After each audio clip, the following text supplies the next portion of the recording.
MAKHAN Kanglatongbi Naga Forum MKNF has announced its full support for the Bandh called by Foothills Naga Coordinating Committee FNCC opposing movement of KUKIs through Naga inhabited areas.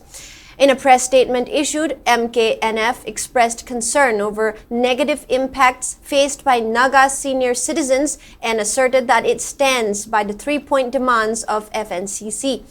The forum alleged that the proposed Tiger Road, backed by KUKI groups, is part of deliberate attempt to manipulate the territorial identity of the Nagas. MKNF strongly opposed the presence of suspension of operation SoO camps and KUKI training centers in Naga inhabited regions, terming them illegal and threat to peaceful coexistence.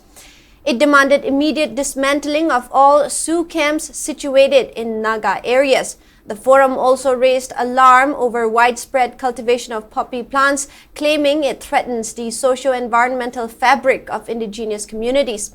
Calling the protection of Naga territories, MKNF demanded that encroachment and unauthorized road construction be stopped immediately. It specifically objected to the construction of new SoO camps from Haplong to Imphal along the national highway, warning that such developments could trigger future conflicts.